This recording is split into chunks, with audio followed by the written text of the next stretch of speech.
Dungeons and architecture was an amazing area to work with.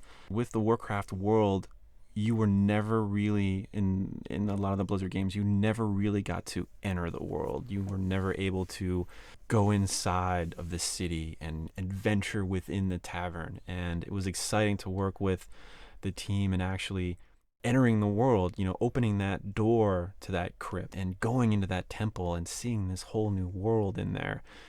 And we had a lot of freedom involved in that, and a lot of the artists got to really use their imaginations and pull from things that didn't exist before, and were able to mesh that into the world.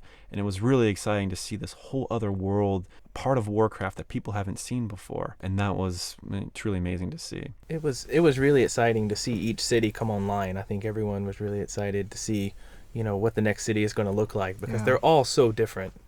The Dead Mines really set the bar for the rest of the dungeons and the interiors. It's not just an area you just go in now and kill some stuff. I mean, there's all kinds of little interactive elements to it, almost like stories unfold as you dig deeper into it. All of a sudden, these miners look a little weirder than you were suspecting, and all. I don't want to give it away or anything, but when you get to the bottom and you get to the final boss or whatever, I mean, it's just its own little epic journey that who knows how many hours it'll take you to get through. We've never done this before. This is a totally new area for Blizzard. I know this type of game is too, but I just wanted to really say that artists that worked on this particular area, the dungeons and the cities, just did an amazing job.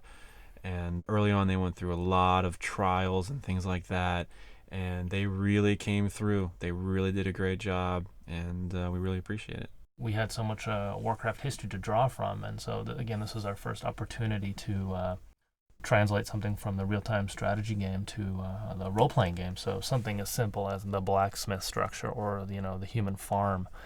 Instead of the top-down little piece of art that you're used to seeing, we had to design it all, the building, the structures, what the signs outside of it look like, how someone can tell that they're in front of a blacksmith, placement of anvils and tools, and the layout of the interior of the building, what's functional.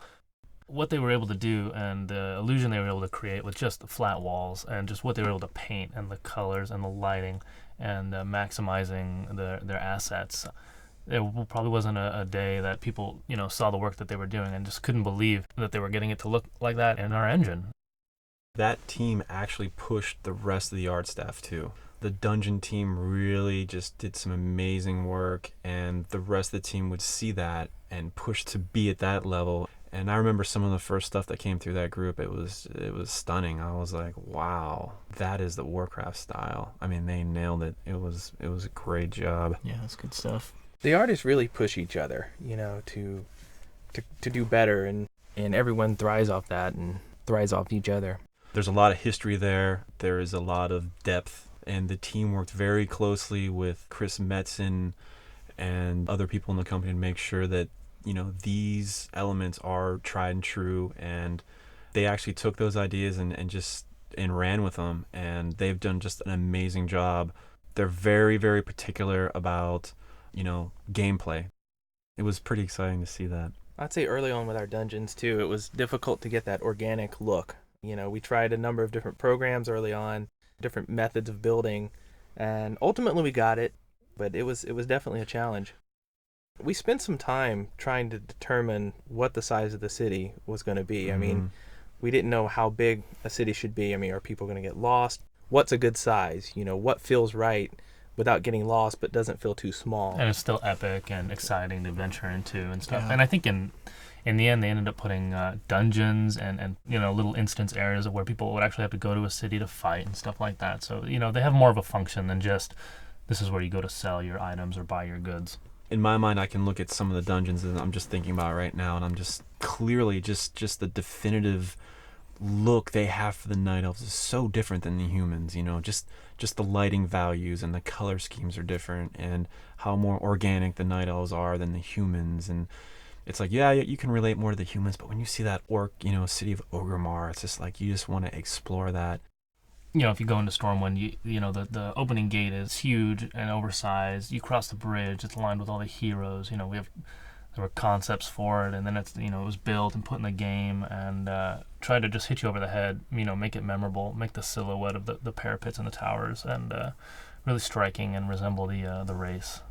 I think another big thing too is everyone has their favorite city. You know, whether it's the Undercity or Stormwind or Ironforge or Orgrimmar or Darnassus. We want all the cities to be on the same level. You know, obviously we wanted Ironforge to be super memorable, and we wanted Darnassus to be exactly that too. And it was kind of funny to see how people were like, you know, they would rank all the cities, and then, you know, this one would move up a couple rankings, you know, and it's nice to see that, you know, all the cities really just turn out fantastic. I mean, And we have Thunder Bluff too. I forgot about Thunder Bluff. Yeah. Massive sort of mesa structure, Actually, which is just beautiful. Exactly. I mean, just when you think dungeon is this dark hole in the ground, you go to a city like Thunder Bluff, and it just blows you away, because it's just not what you expect. I mean, you don't expect to see giant windmills and these just amazing looking architecture, these teepees, and it's just, I mean, Totems and big, yeah, it's really a treat to see. I know a lot of time in development, you work on a project like this for a long time,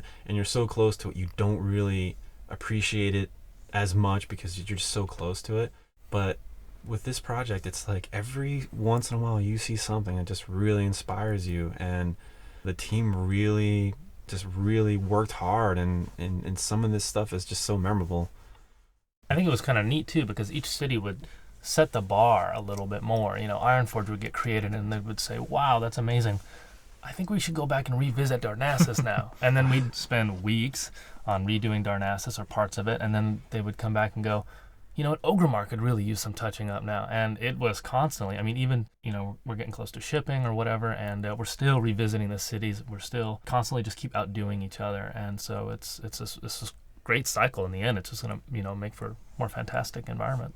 I think that's true for the whole game. I mean, Absolutely, this is a game of iteration. I mean, everything has been touched and retouched again and again to make it better and better.